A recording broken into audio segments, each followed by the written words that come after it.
Good afternoon, everybody. I feel as if I'm holding you all back from the workshops now and you're all penned and ready to go. So I might have a slightly different approach over the next few minutes. Some of you may already know me, some of you who won't. So I'm going to take a moment and introduce myself. My name is Clare Eriksson. I'm head of School of Transport and Civil Engineering at TU Dublin. I'm a chartered surveyor and researcher by training and background. 20 years in the private sector before the last few years in academia. I feel privileged to have been asked to take on the role of the project director of Build Digital, a role that was previously and so expertly executed by Dr. Avril Behan. And I'd like to take this opportunity to offer my sincere thanks to Avril for everything she achieved for Build Digital in the first year, and hope that I do the role justice.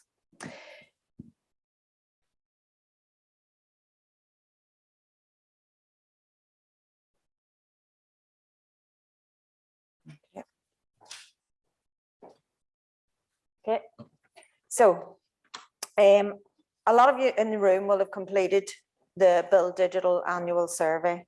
Thank you. So the survey is designed to monitor change in respect of the Build Digital project's objective of delivering increased digital adoption across the entire Irish construction and built environment sector. As you know, the survey only really closed properly recently, and we're still in the process of analysing and integrating the results. Pillar 1 have already showcased some preliminary findings earlier today. I'm building on that, and I'm going to present a taster, as it were, of some of the other highlights of the survey.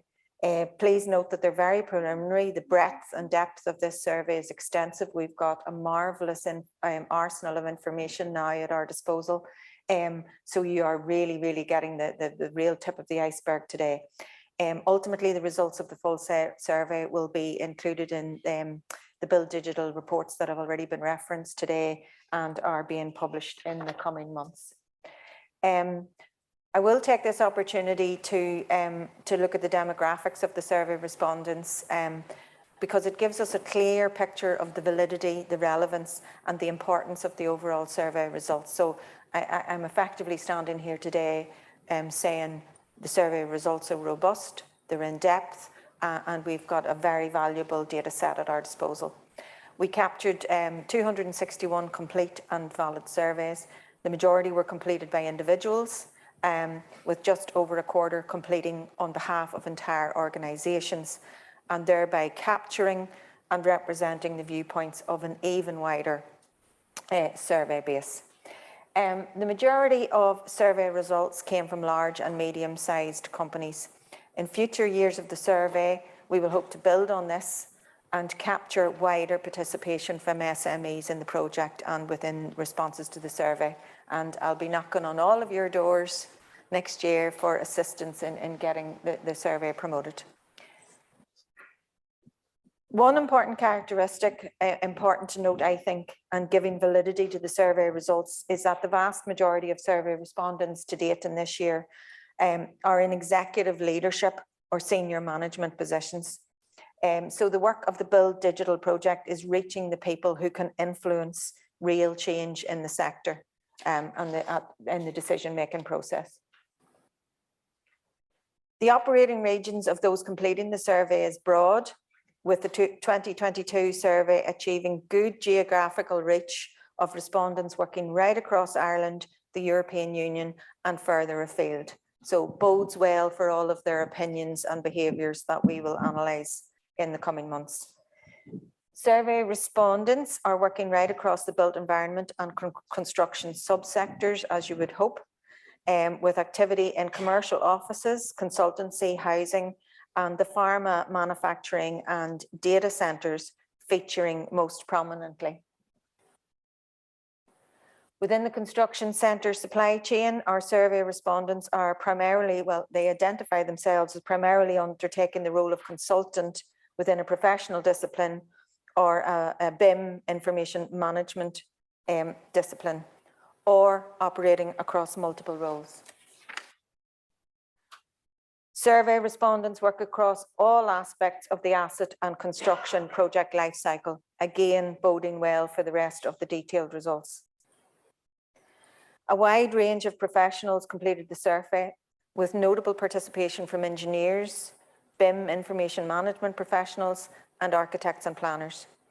It will be important in future years to also drive the participation of property surveyors, developers, and financiers in the Build Digital work and survey. I hope these last few slides point to the strength and breadth of the survey respondents, and therefore the value to us all of their opinions and how we can use the survey findings to drive the future work and direction of Build Digital. Moving on to a few slides of non-demographic survey results and more related directly to the 5 pillar groups curated out of the detailed survey results. The survey verified that the percentages of projects using end-to-end digital information management or BIM processes are low.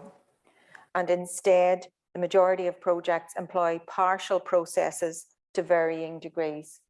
And as I've indicated, all of this data needs further interrogation.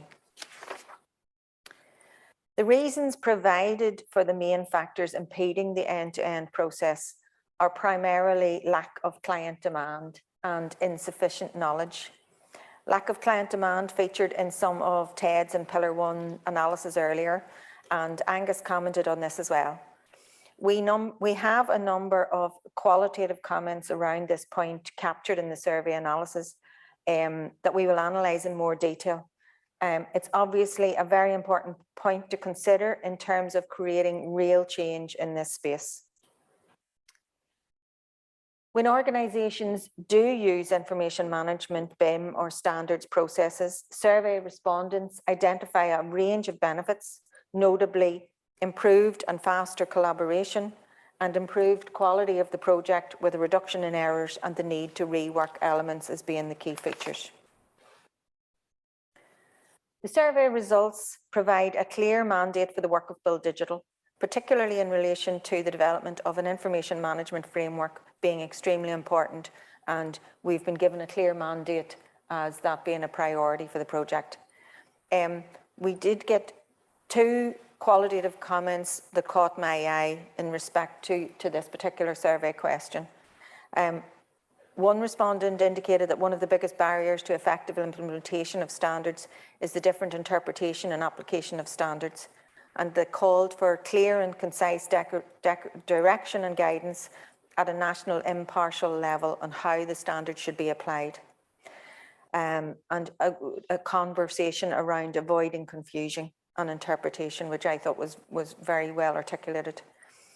Another individual commented, without a framework, the industry will develop at different rates and to different levels, making it very difficult to truly improve efficiency, quality, and accuracy. We are working towards publishing reports analysing the survey in Q1 2023, and our annual follow-up survey will be released earlier next year with the aim of showcasing in more of its entirety finalised results at next year's conferences. Working together, I think and I hope we can drive participation in the survey even more next year as awareness of the Build Digital project ramps up. To wrap up, I have a number of important thanks to make, not just for today, but for all who have helped during the first year of Build Digital. I would like to thank Minister McGrath for his insights earlier today and the wider work of the deeper team.